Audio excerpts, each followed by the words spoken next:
Hello, everyone. Thank you all for bearing with me as I wrestled with the iPad there. My name is Bonnie, my pronouns are they, them, and I'm the Poetry Event Coordinator here at Brookline Booksmith. Today it's my absolute pleasure to host Sara Deniz Akant and Daisy Atterbury for our Third Thursday's Poetry Reading Series. Before I do introductions, I just have a few housekeeping notes. So firstly, copies of both of these poets' wonderful books are available for sale at the back counter over there. I encourage you to support their work in whatever way you can, whether that means buying a book, following them on social media, saying nice things to them tonight, and just being here at this event supporting poetry reading is huge, so thank you. Please also know that this event is being live streamed on the iPad right here, as I mentioned before.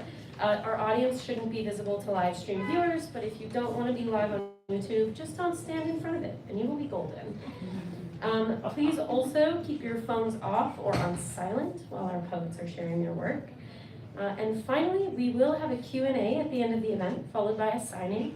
So if you have questions, hold them till the end, but definitely have them ready to go, and hold your books to the end as well, and we'll get them signed right over here. As I mentioned before, this event is part of a monthly reading series taking place here at Brookline Booksmith called Third Thursday's Poetry, which takes place on, you guessed it, the third Thursday of each month here at the store. Our April Third Thursdays lineup is just about to be announced, so keep an eye out for that. And we also have another reading a week from today featuring Ariel Yellen and Kathleen Latham. So if you're interested in hearing more poetry, come out for that as well. Boring stuff aside, now for the fun part, introductions. Sara Deniz Akant is a poet, educator, and performer. She's the author of 3 books, most recently Hyperphantasia, which is from Rescue Press and came out in 2022. And it was a New York Times Book of the Year, a Boston Globe Book of the Year, and won the Massachusetts Book Award in Poetry. She's also the author of Babette, winner of the Black Box Poetry Prize, and Parades, winner of the Chapbook Prize. She's been the recipient of awards from Academy of American Poets, and she's been an artist in residence at Gatto, Art Farm, and McDowell. She teaches poetry as a professor of the practice at Tufts University, where she also directs the creative writing program. And she co-curates the Khan Yamakan reading series in Brooklyn. We had the absolute pleasure of hosting Sara back in 2022 as part of the series for the release of Hyperphantasia, so it's an absolute delight to welcome you back. Thank you, Sara, for reading with us tonight. And of course, Daisy Atterbury is a poet, essayist, and scholar. Their work has appeared in Bomb, Jacket 2, the Paris Review Daily, and Post 45 Journal. In 2022 to 2023, they served as the Donald C. Gallup Research Fellow at Yale University. Their debut book of experimental prose and poetry, The Kármán Line, was published by Rescue Press in October of 2024, and was a St. Lawrence Book Award finalist. Described as a new cosmology and a cerebral altar to the desert, The Kármán Line investigates queer life and fantasies of space and place with an interest in unraveling colonial narratives in the American Southwest.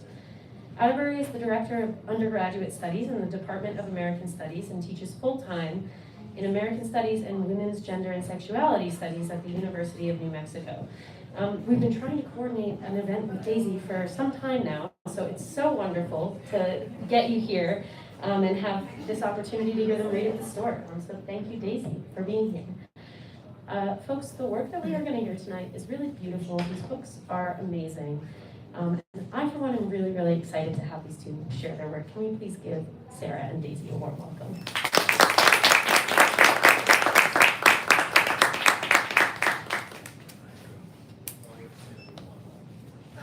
Hi, everyone. Thank you so much for coming out for this reading. It's such a pleasure to be back at Brookline Booksmith. Been having trouble with the marbles in my mouth today.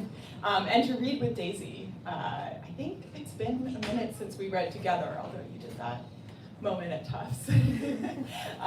But I really love their book, and so I'm excited to hear from that. So I have a book called Hyperphantasia. That's my most recent book. It came out in 2022, so it doesn't feel super recent. And one of the problems that I was dealing with in that book, or through those poems, was infertility, or like my perceived ideas about infertility. There were lots of other problems too. But since then, I've been pregnant, had the baby, etc. So then the poems that come after that, there's more problems. It's like, you fix one problem, you have more problems. So these poems that I've been writing over the last couple of years, I would say, they sort of have to do with being pregnant, the postpartum time, stuff that's going on in the world at the same time, names, I was like obsessed with naming, sandwiches, I ate a lot of sandwiches, and sleep, right, like that's a big thing, and sort of like inheritance in all of these different ways.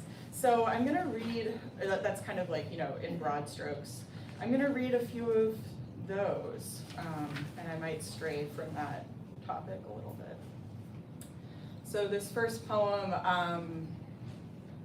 I was obsessively Googling, I wanted to choose names for the baby, and I was obsessively Googling like really C-list celebrities, and so that kind of shows up, and there was also the fact that you carry 1.5 times the amount of blood in your body when you're pregnant, so those sort of have something to do. It's called Self-Portrait as a Worm with No Sense of Self. James and De La Cruz have 4 children, loss and loss and loss. In the night of the hour of the year of the month, one tiny hurt feeling with 1,000 hurt faces. Say forever and ever, amen. Say forever and ever, and then blood becomes flesh. Say matter becomes matter, and one tiny hurt pillow. The worm at the center grows an extra long belly, thinning out in the distance, drags herself on the floor. She collects each celebrity and stares at their children, puts one possessive pronoun in front of each noun. It doesn't matter, Rhea, Soraya, Billy Joel. It doesn't matter, Ashina, you're all one garbled sex part. James and De La Cruz steal everything, eat nothing, chew their knees up, juice the bones. Like always, it ends just the same as it starts. Blood becomes flesh, and flesh molts in reverse.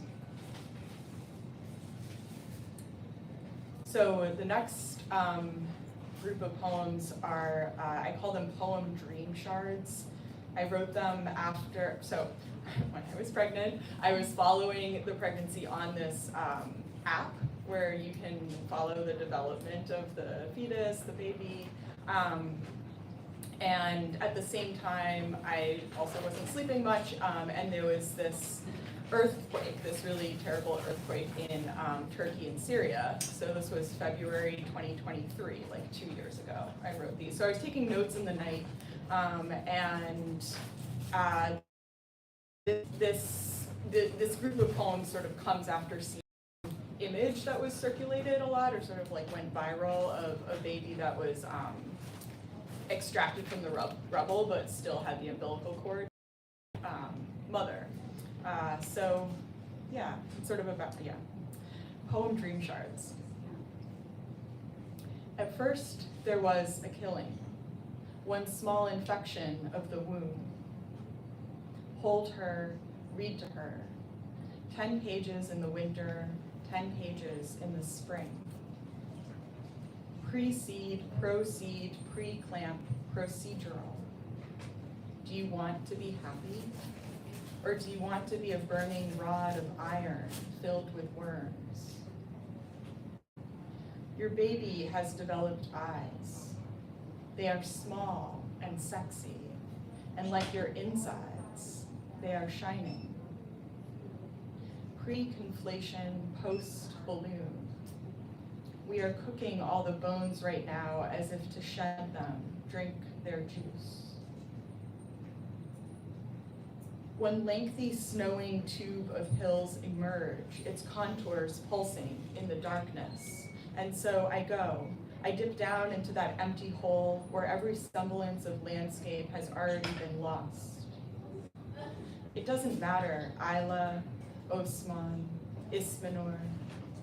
You become someone and then stand inside a halo made of stones. Your baby is developing a yolk sac for protection. 3 layers that we might call skin, endo, meso, morph. How would you approach this mirrored vista of encounter? How would you avoid this sort of touch that is no touch? It was the wrong time for anything, and so I took one picture. And so I went to bed 10,000 times and never slept.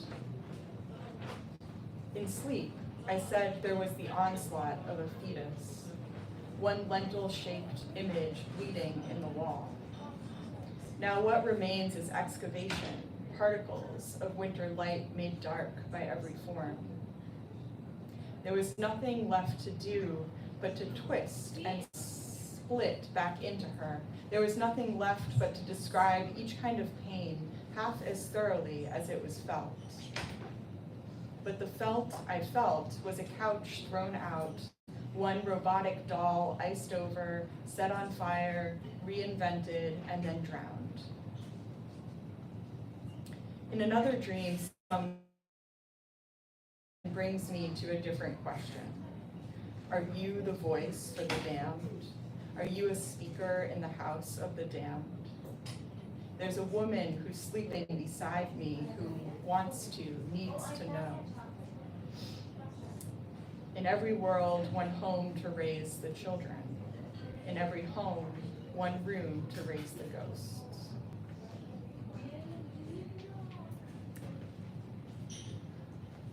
So I also wrote this poem. I connect it to this series because I think of it as a sort of storytelling that romanticizes parts of childhood. That was something that I wanted to do while I was thinking of like going through this next stage of life, or the one that was coming for me. So I went to a boarding school for high school in a castle in Wales. This always seems like a sort of dreamy part of life, like did that really happen? So yeah, this poem's called The Castle at the Edge of the Castle. Then again, there's also the story of the castle at the edge of the castle, of the sickness that I dragged through all its moats and doors. I did this for the sort of love that we all know but won't admit to, love die at any second. But of course I loved death back then, back there in the castle, loved being cold and bare-chested in the hall. Or there's the story of how my hair curled in shared linoleum corridors, and we drank bottles of wine in miniskirts at the edge of a sinking Welsh bluff. Enough about edges, I thought, though the edge was the point there, and the wind, and the numbness of becoming myself, of being dressed as nobody else but myself. Or there's the story of the cave and the men who dug its contours as nothing but children, because we were all kind of children back then. We were all pretty sick, and we were getting even sicker, there at the edge of a new type of dawn on the roof beams, night riders heading down to the castle that had already been ruined at the edge of the castle, then creeping back up again through its spires, kissing strangers in the dark as the dark continued being nothing but the dark.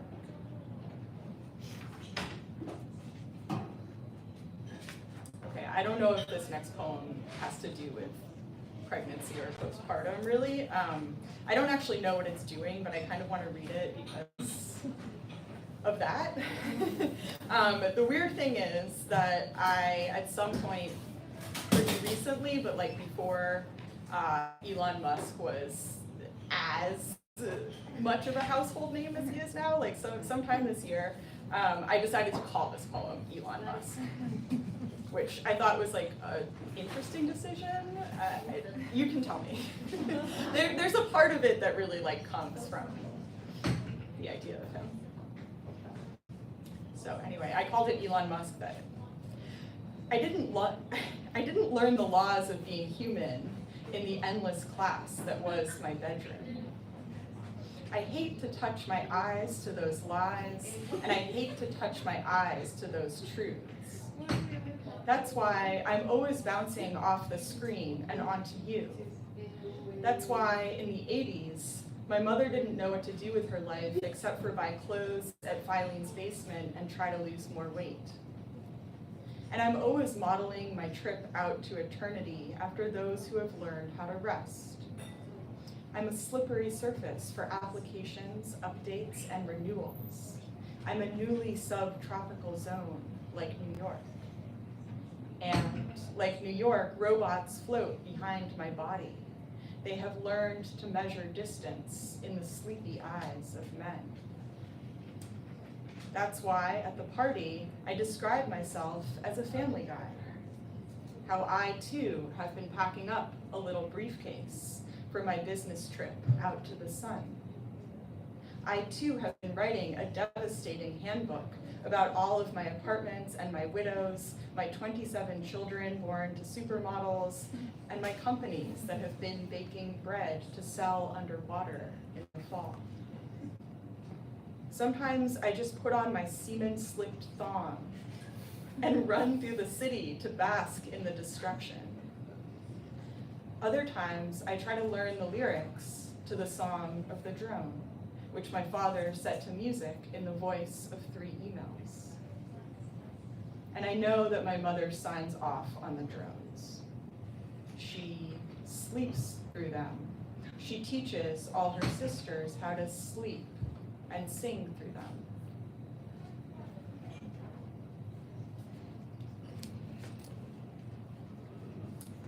Okay. Wondering where I am in time. Another new poem. I really wanted to take this opportunity to read things I've never read before, and even have continuously been writing, so they might not be their final forms. This one I wrote using, and I was thinking of Daisy, I wrote using marginalia in one of our old writing mentors, Mina Alexander's books that I have been carrying. So Mina Alexander was a poet and a scholar and a professor at the CUNY Grad Center where we did a PhD together. And she was a really wonderful figure for me, like influence, mentor. So I wanted to use some of the material in the books that she left behind for me. The other thing was that this will come up in the poem. The poem's called Pigeon Practice. In the archival arc where all things began, in the fantastical history of 0 point history, in the avenue angling of the petrified self, name your father, name your country, if naming is a part of your practice. A pigeon hunches over a list of names and virtues. Her emptiness dictates how this list is filled. Caliban had one eye and thus retained his virtues. Dracula sucked blood so he could learn how to die. Still she goes out searching for the house before the house. Still she finds that nothing else exists inside the palace. To worry about death is to worry about the bed. To worry about the bed is to worry about history. To worry about history is to worry about writing. To worry about writing is to worry about death. This is the origin we were told at the end. This is the history of 0 point history, caught inside the disease that fuels the disease. This is the man who ate his airplane, the man who ate his scriptures, so he could become the man he feared inside them. The name before the need for names, and the dream of the house before the house. This is a real email that I got. Dear Professor, we are holding a conference on loneliness, and given your expertise on the subject, the child becomes a stranger by way of the vacuum. The child plays with others by playing with himself. It's not so much the thought of death, but rather what you do with it. The child scratches his eyes out because he's made of love. The pigeon returns to the balcony that he's already been banned from. With all its thorns and needles, with all his feathers, thorns, and children, he returns and he returns. In the heart of the city is a city made of horses. In the background of the wedding is an enormous bulldozer surmounting a great pile of dust. It is better to invest each particle of dust with your own perfect energy. It is better to fill the house with a pain made out of love. So name your father, name your country, while a human head grows up in the garden. Name your father, name your country, if naming is a part of your practice. I was planning to end there. Actually, I have no idea how I'm doing on time. That's great. I'll just do a short thing since I don't want the end to be just like me talking. This is a poem. I said that there would be sandwiches. This poem is called Sandwiches, Sandwiches. And it's a little bit about that time I was like sleep training the baby and things were all over the place. I was heating the leftovers, stalking dreams as nightmares, burying rabbits and fathers and eyes. I was heating the leftovers when I forgot if this was a dream or a nightmare, an elliptical system of wanting the grave. Is this the most fun you've ever had in your life? It was a question of envy, which I'd recently been studying. I was heating the leftovers in waking time, in sleeping time, when there was no such thing as a morning. The answer continued to escape. I was being basic in my waking, basic in my sleep, which was no sleep. With one foot out, I was heating the leftovers in my leftover life cycle, dreaming of living in bodies made of leftovers, bodies made of nightmares, which is bodies experienced entirely alone. I was rabbits and names and disappearance and eyes. I was sandwiches, sandwiches, as long as that word still made sense for what it was. And I was becoming the froggy, the bouncy, the bunny, the lion, the boy. I was missing the legs, how they wouldn't scrunch up now. The red phase, the blue phase, my eternal return.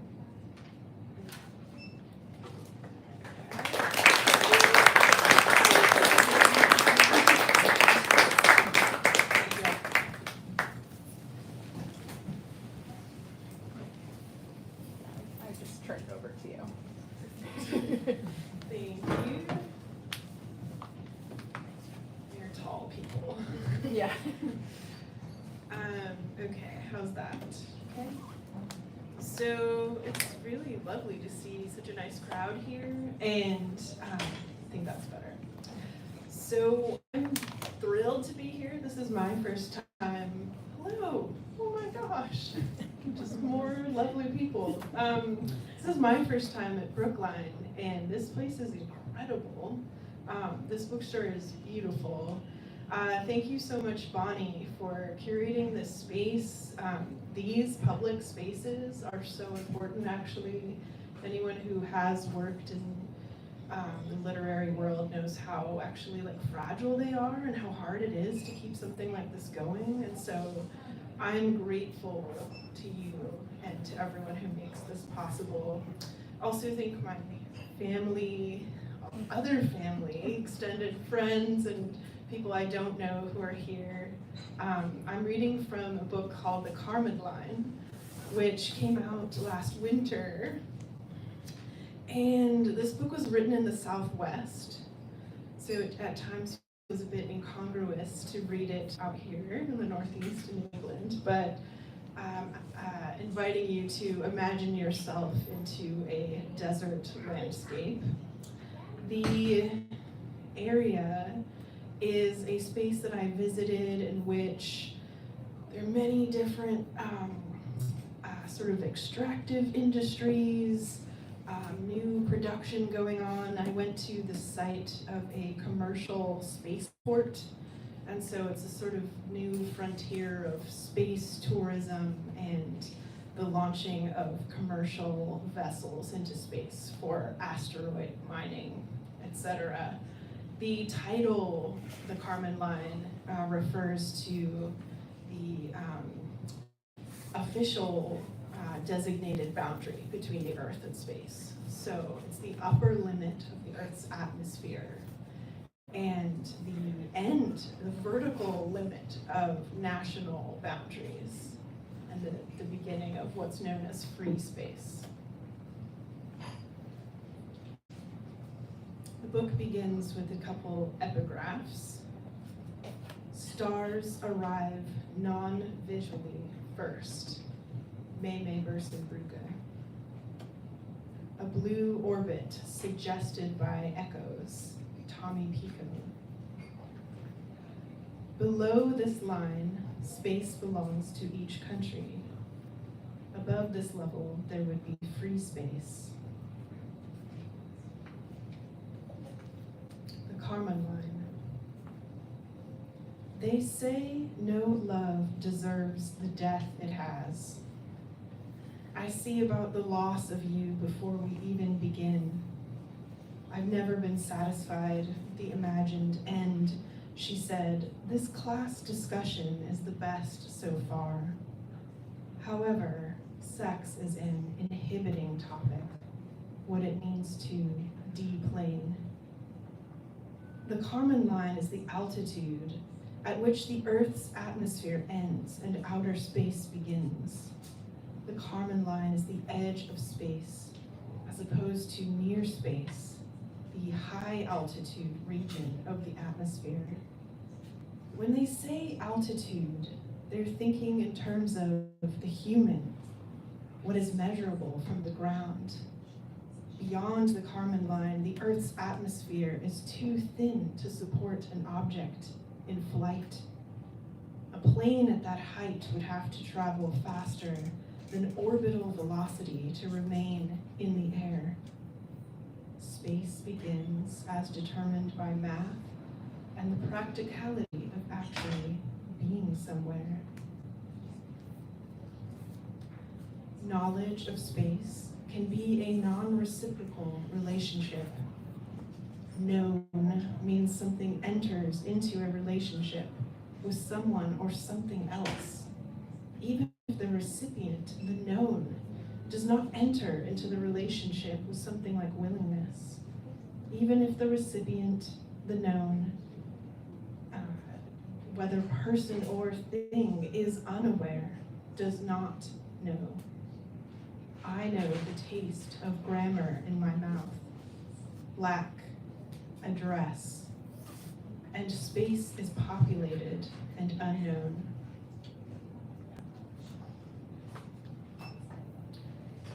I was once, I'm here, at the surface, out of order. Poets do it.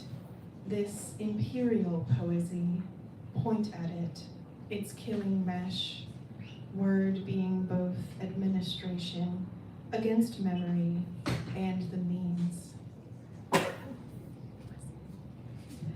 At first, it's an inch, then it's a couple inches, then it's a couple feet. She will reach the Kármán Line. It's lonely up here at the shell of the earth and cold.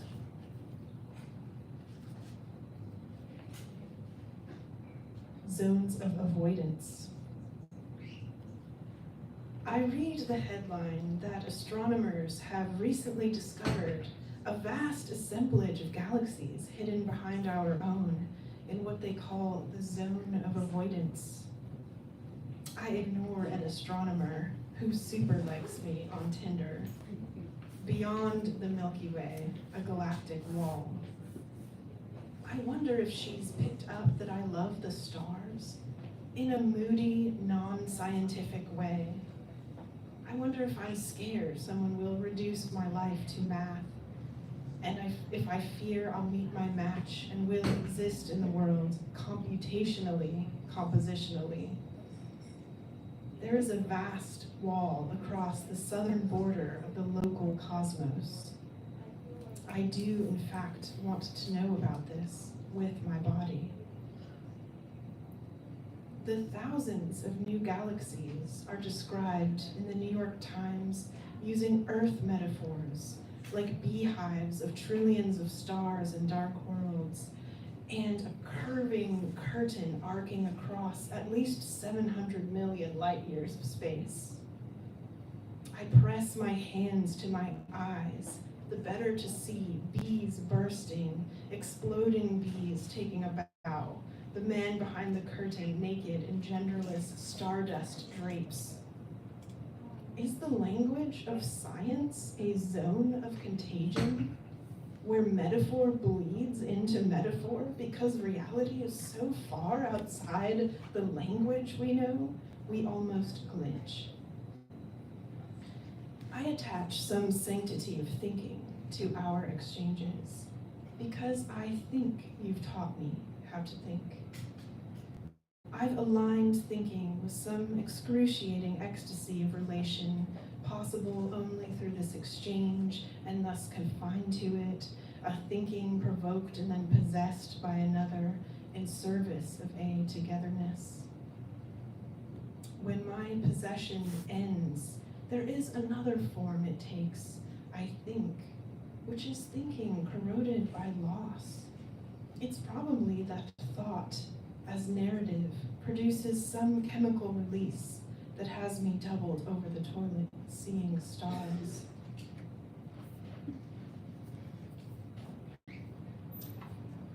I try to describe contact past my galaxy's zone of avoidance, the place I find myself with nothing to lose, and every bone in my body healed like a hardened jewel. I build my language with rocks.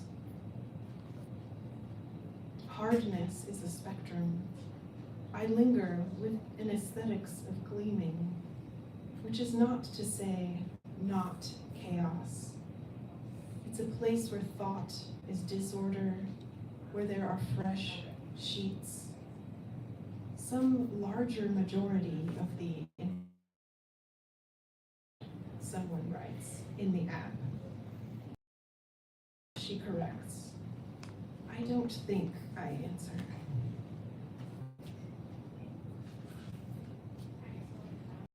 Very grateful to be reading this with Sara Deniz Akant, who not only helped me in editing and reading this book so many times, but also then invited me to her class at Tufts, in which I got to know it anew through the eyes of her students, which was incredible. We listened to some of their poetry, wrote mathematical poetry. Some of this poem in this book includes math because the Kármán Line is a mathematical equation. They were so incredibly creative, and it was really beautiful to see. This piece is a vignette called Cosmic Bulletin.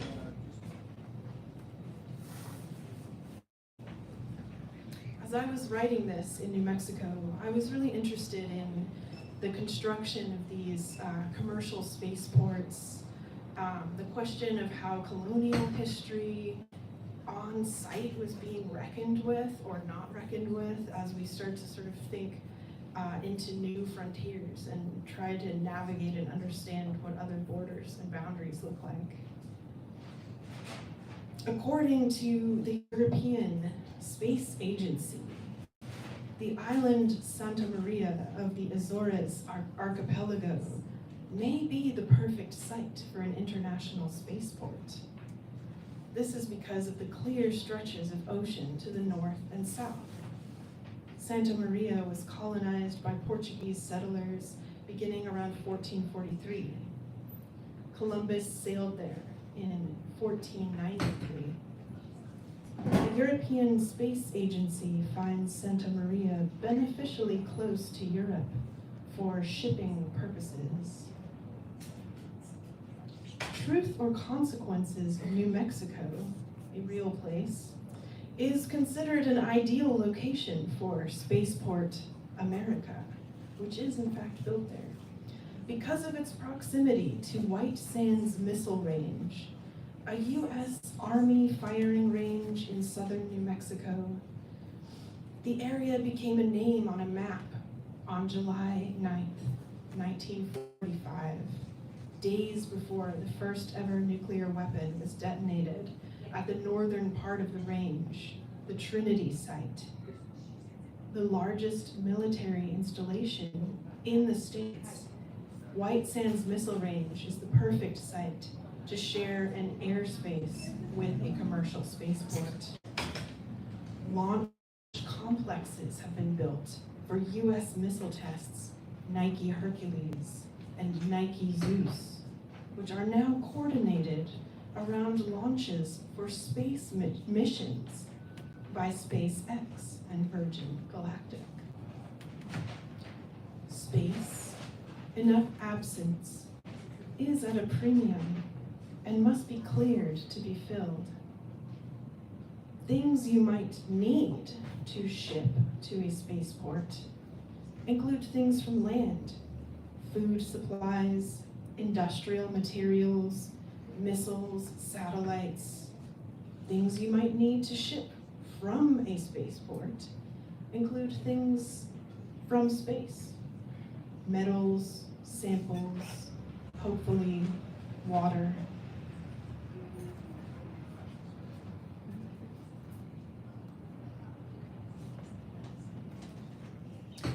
I submit my writing on space to a journal called Cosmic Bulletin, run by the newly formed Institute of the Cosmos.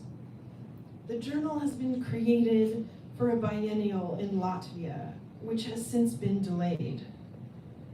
I decide this is the right venue for my writings, a speculative project that has since been delayed.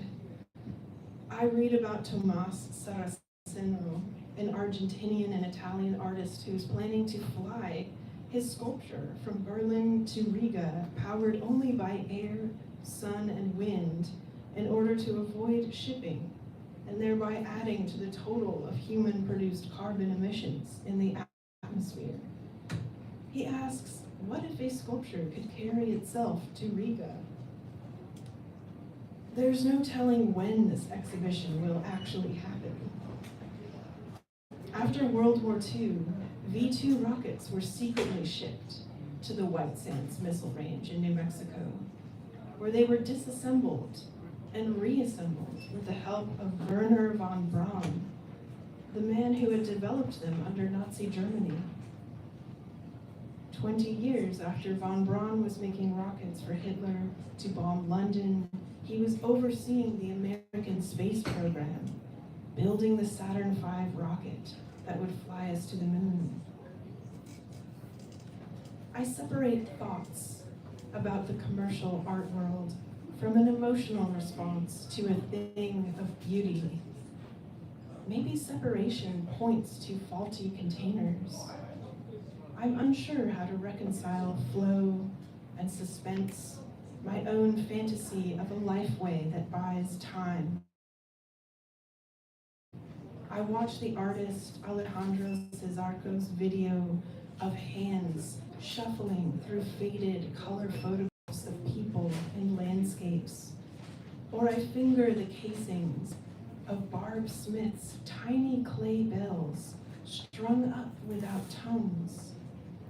There's a sound absence makes, and it's the sound of shuffling, shuffling, shuffling. Because my presence, quote, came to earth as clandestine, it has always remained alive as absence, much like resonance from structureless bells. And I want to end with a poem. This book is truly hybrid in the sense that it has these prose vignettes, and then throughout, to great relief, I think, are poems sprinkled for some air. This one, I think there are two that I will end with, if I can find the one I'm really looking for here.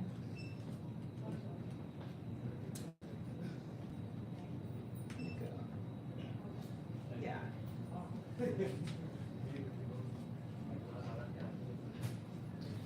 think I will end with these two poems. And I'm just grateful to you all for being here. It's been a really lovely night. And again, thanks to Bonnie for hosting. Happy birthday, Daisy. And it's my birthday. I can't think of a better place to be spending it, honestly. The erotics of a hand rolling up and down jeans rhythmically caught in a breath. I feel terse today. My paycheck feels like single ply. I email a person late. I keep idioms for memos, keep a drawer, keep lists of luxuries, little pleasures, walnuts and sauce, the loud fan of work at night. Not today, she said, hung over from sound beating on the brow. We want it all, so relatable, that yes, I wanted, filling the living room or shopping at Smith's. The way void isn't absent of yearning. The way frozen food holds potential. The way paranoid thoughts might still substantiate. They said, come align yourself with splinters. Come be inlaid.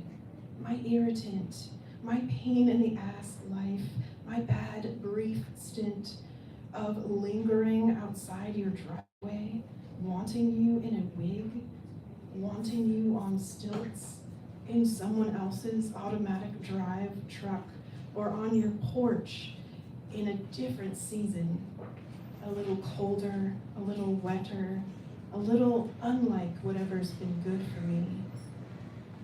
I look up wanting for mid-1600s in most early languages, including Norse. I'm not without withouts, but not without bearings, not entirely sure why in the context of water dripped all over my floor in the mornings, drinking coffee, dripping. I'm pressing a space bar, dripping, this winter long and full of capital S secrets, little bows over silences, hot poppers in a driveway all to myself, things that, if spoken, would mire us all in action. That's it today. Thank you.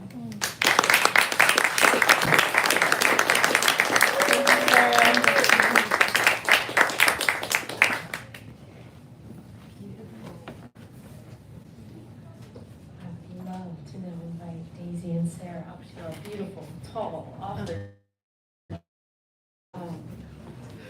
And now, not to put you audience's time to shine.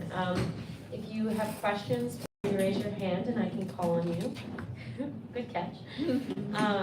But I do have a question for you both to open up, which is that in Third Thursdays, we often have audiences that are full of writers, folks who are interested in craft. And so we talk about process a lot.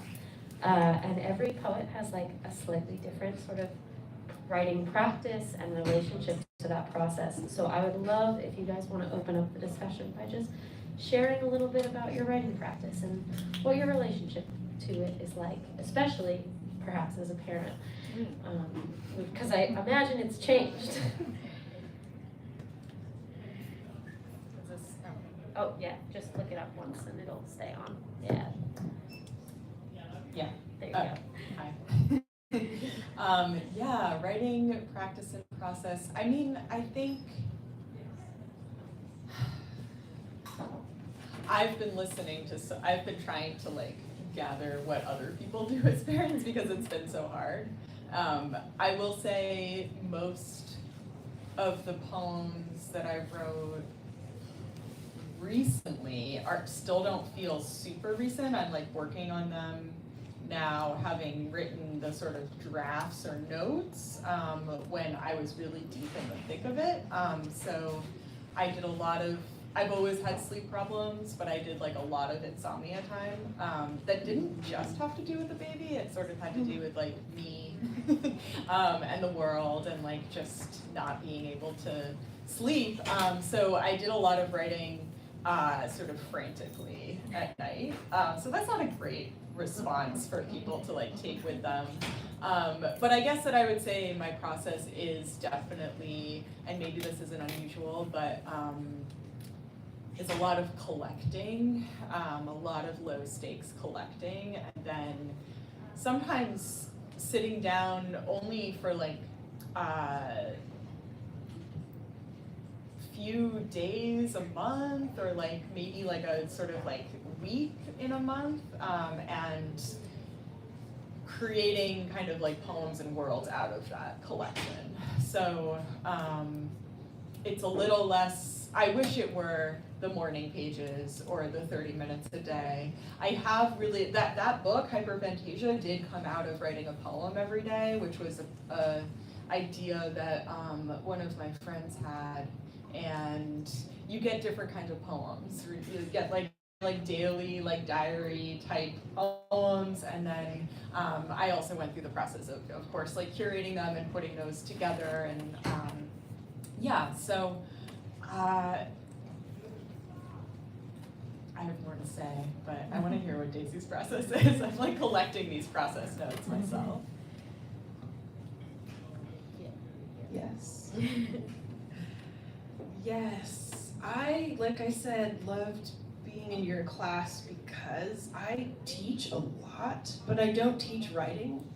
I teach at a university, and it ends up being a lot of history and social studies, and I know your class at Tufts was so engaged in thinking about form, and it brought me back to my own process in this way that was really helpful, and helped me think about just the constructs that we have to create for ourselves in order to write into something.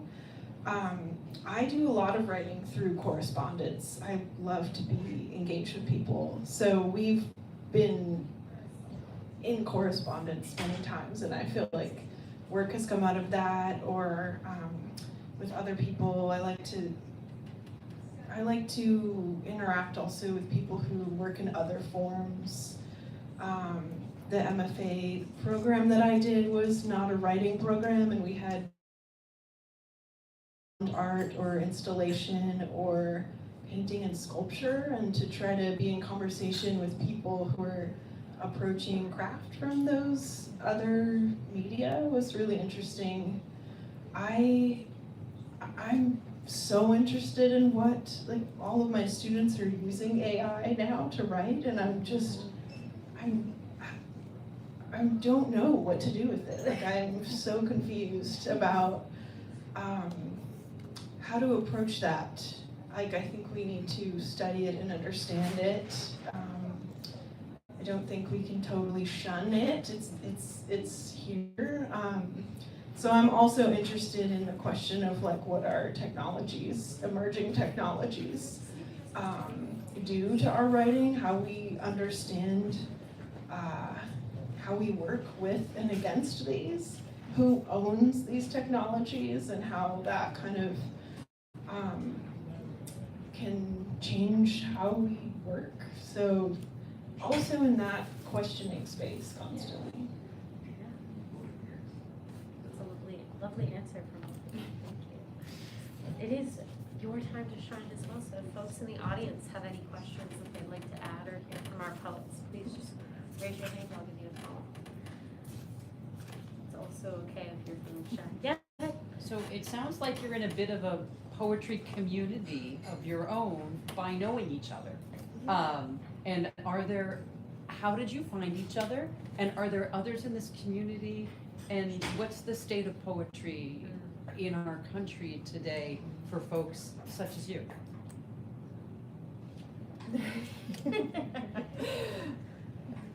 I feel like you're gonna have a good. Well, I don't know what to do with these technologies. I have a short answer, which is that we met in our doctoral programs at the Graduate Center at CUNY in New York City. So we spent many painful years getting our PhDs, writing poetry when we should have been writing other things, probably. And that was so lucky. I think the friendships that came out of that were the best part of the PhD. And New York has a thriving, exciting poetry and writing scene. I don't even know in the last couple years because I'm back west now. I'm sure there's so much going on.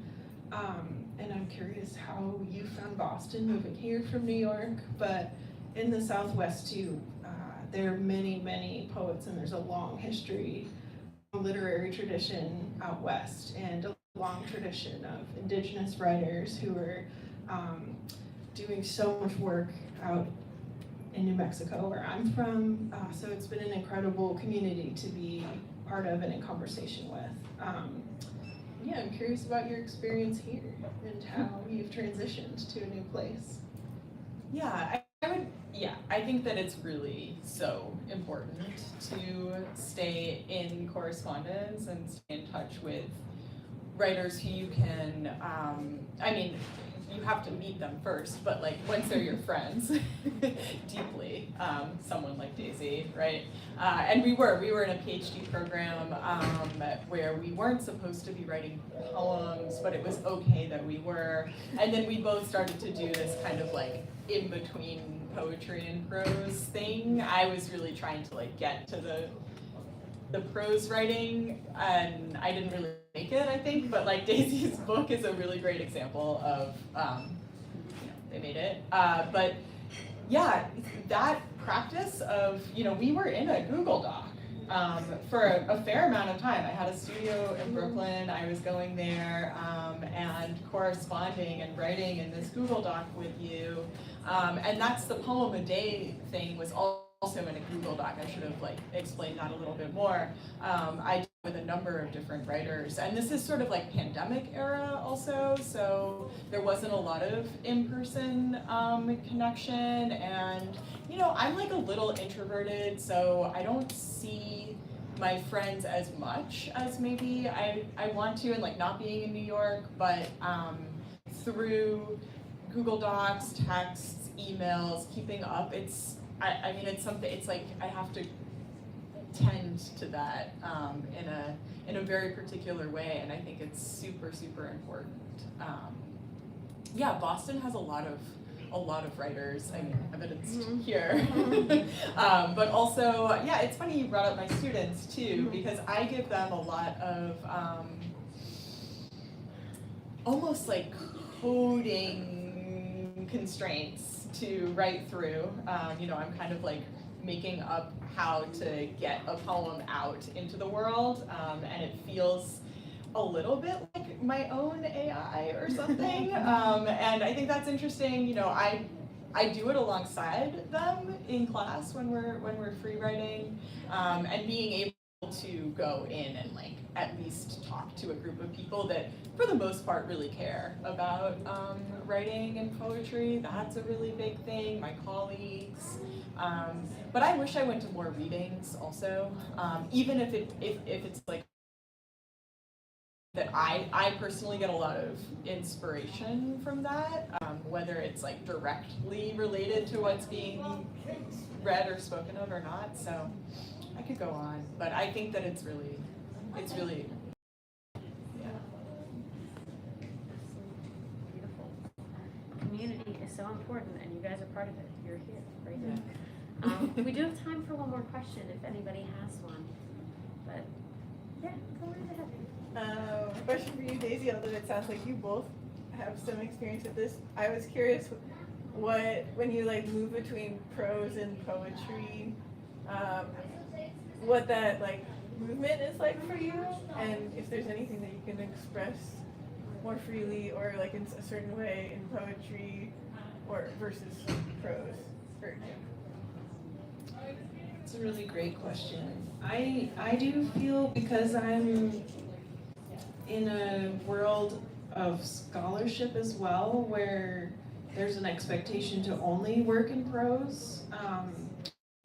sometimes I have to justify like inserting poetry into the work. And I think poetry abstracts the listener a little bit and creates a sense of remove. There's a way of using juxtaposition and adjacent, allowing for multiple and simultaneous meanings to exist, right? In a way that prose doesn't always afford, or especially like rational argumentation. With poetry, we can like hold multiple truths at once more easily, I think, in a way that we really need to at this moment.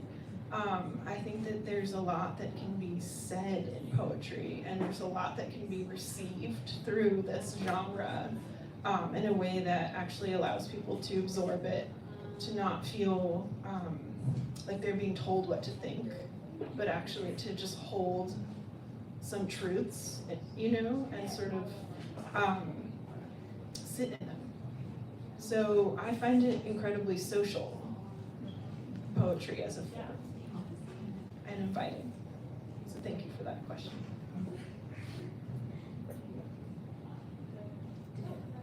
I mean, I don't know if I have that much to add to it. I think that defining what poetry is sort of like a slippery, like it's hard. I've certainly asked for my students to try to do it alongside me, but yes, I agree. It's sort of like using, well, it might not just language, right? It's not only like letters of the alphabet, but using material to ask questions that you don't necessarily have the answer to. Going back to the AI question, like there's some amount of interiority. I think like there has to be some amount of interiority, and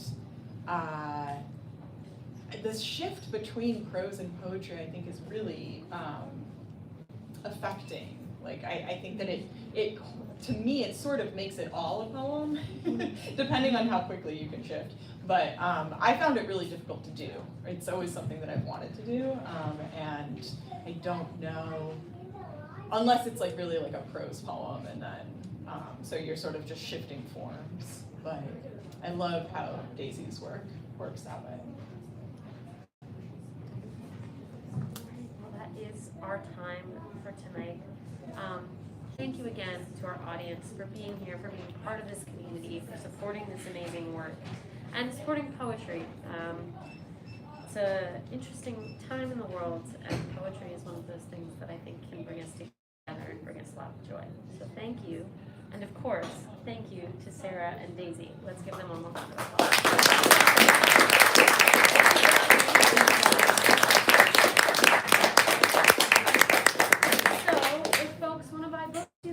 At the back counter over there. Sara and Daisy are going to be hanging here to sign. And thank you all again so much. I hope you have a wonderful rest of your night.